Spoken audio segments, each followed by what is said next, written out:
Today we are discussing the top reasons why your string trimmer might not be starting this season. The first thing that we're going to check is the fuel. A lot of people will put their string trimmer away for the winter and leave in there whatever is left at the end of the season, which might be a half tank, and believe it or not, gas does go bad. After every season, I like to empty mine out so I know when I start up in the spring, I got fresh gas in there. So your first check should always be, do you have fresh fuel in there? Now I know this one has fresh fuel, so now we're going to move on to the next possible culprit, which is the spark plug. On this particular model, the Echo SRM 225, the spark plug is located right here at top. To do this, you're going to need a socket wrench, and in this case, a 13/16 socket. Most likely a deep well because the spark plug has to sit inside there and have enough clearance. What you're first going to do is remove the cap. You're going to remove the spark plug and check it for any signs of damage or wear. It just screws out like this. This is used from last season. I already know it will be replaced, but you can see a decent amount of corrosion and wear on there. So this definitely needs to be replaced. Once you have the correct spark plug, next thing you're going to do is make sure that you thread it in there correctly without cross-threading it. It's important to make sure that you check the gap on your spark plug. I'll show you in one of my next videos on how to properly check the gap on a spark plug, and toss that in there. All right, we got the spark plug threaded in there. Now it's time to tighten it.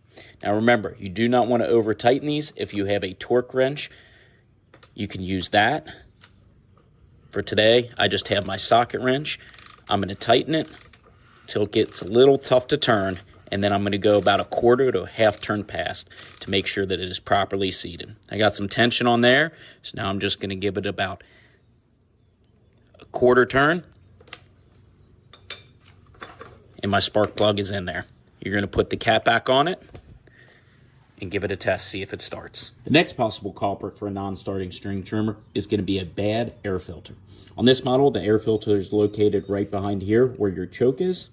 You're going to simply unscrew this yellow screw, and inside this black cap is where your air filter is going to be located right there. As you can see, mine is pretty dirty, so it needs to be replaced, so we're going to go ahead and do that. You do that by simply popping it out. Now I've got my new air filter in there. Make sure it's seated correctly. I'm just going to pop that back in and screw on the air filter cap. All right, the next possible culprit is going to be the fuel filter. The fuel filter runs down through a tube and sits right here in the bottom of your tank. It's very easy to get to. Pop your cap off. I'm using an Allen wrench with a 90-degree bend in it. And first, I'm going to fish out the line for the cap. That keeps it from falling off. Down in there, you should see a single tube. You're going to use the Allen tool to bring out your fuel filter. Now, your fuel filter simply pops out, this silver piece at the end. You have a ring right here that you will remove and pop on the new one by inserting the nipple into the hose and making sure it's seated correctly. This one's been replaced, so I know that this is good, so I'm going to put this back in there. The final culprit for today's problem could possibly be your fuel line itself. To test this, you want to press the primer bulb. It should fill up with fluid. If it is not doing that, that means that there is not enough vacuum pressure to pump the fuel from the tank up to the engine. And you need to check your fuel line, which runs from the tank to the engine right here. If you see fluid in there, you know that you're getting good vacuum and you're sucking up enough fuel to start your engine. Once you've completed all these things, you should be good to go.